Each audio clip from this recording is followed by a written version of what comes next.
Hello everyone. अब board exam start होने में केवल एक दिन बचा है और इस समय बहुत सारी टेंशन और कंफ्यूजन्स होते हैं। तो चलिए जल्दी से जानते हैं कि पेपर के लिए हमें क्या क्या चीज़ें बिल्कुल याद रखनी है, जो बातें बहुत ज़रूरी हैं। तो सबसे पहले है एडमिट कार्ड। रेगुलर स्टूडेंट्स को यह स्कूल से मिल गया होगा और प्राइवेट ने भी इसे डाउनलोड कर लिया होगा, लेकिन अगर अभी तक नहीं किया है तो सीबीएसई की ऑफिशियल वेबसाइट cbsc.gov.in से डाउनलोड कर लें। सेकंड बात आती है कि जब आप आंसर लिखना शुरू करते हैं तो फर्स्ट पेज जो है आंसर शीट का वो बिल्कुल नीट एंड क्लीन रखना है। आपको उसमें कोई भी कटिंग नहीं करनी है, साफ साफ हैंड राइटिंग में आंसर लिखना है। थर्ड बात क्या बहुत इंपॉर्टेंट है कि जो अटेंडेंस शीट एग्जामिनेशन में दी जाती है उस पे आपके साइन ज़रूर होने चाहिए। उस पे आप ध्यान से अपने साइन करिएगा, नहीं तो आप प्रेजेंट होने के बाद भी एग्जामिनेशन में एब्सेंट माने जाएंगे। फोर्थ है कि जो एग्जाम में प्रश्न में जो पूछा गया है आपको उसका ही आंसर लिखना है।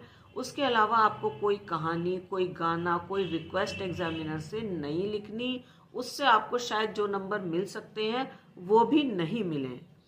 और इसके बाद में फिफ्थ पॉइंट क्या आता है कि वर्ड लिमिट का बिल्कुल ध्यान रखें। जैसा कि हमने पहले भी बताया है कि जितने वर्ड्स का जो आंसर लिखने के लिए क्वेश्चन पेपर में बताया गया है उसी वर्ड लिमिट में उसका आंसर दें। अपना और एग्जामिनर का टाइम बिल्कुल वेस्ट नहीं करें और प्रश्नों के नंबर बिल्कुल सही सही डालें। अगर आपको कोई प्रश्न बहुत अच्छी तरह आता है और आप उसको सबसे पहले लिखते हैं तो इस बात का ध्यान रखेंगे कि उसका नंबर क्या है वो आप बिल्कुल सही लिखेंगे, या सब पार्ट जो है वो किसी भी क्वेश्चन का वो भी आप बिल्कुल सही सही लिखेंगे।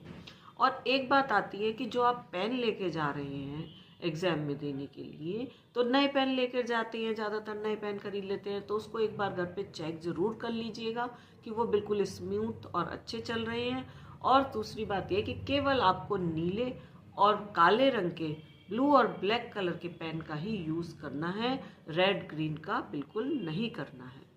और बहुत इंपॉर्टेंट पॉइंट जो एग्जामिनेशन के पॉइंट ऑफ व्यू से है वो ये है कि हम सब कुछ पढ़ लेते हैं, फिर भी हमें पेपर देने जाने से पहले ये घबराहट होती है या ये परेशानी होती है कि हमें तो कुछ भी याद नहीं है, हम पेपर में कैसे लिखेंगे। तो इसमें बिल्कुल भी नहीं घबराएं। पेपर स्टार्ट करने से पहले 1 सेकंड के लिए आंख बंद करके रिपीट करें कि मेरे को सब कुछ आता है और मेरा पेपर निश्चित रूप से बहुत अच्छा होगा, और पेशेंस के साथ आंसर लिखें। तो अगर आपको ये टिप्स पसंद आए हों तो आप इसको लाइक करिएगा और अपने फ्रेंड्स को भी इसे शेयर करिएगा। और अगर चैनल को आपने अब तक सब्सक्राइब नहीं किया है तो अब कर लीजिए। All the very best.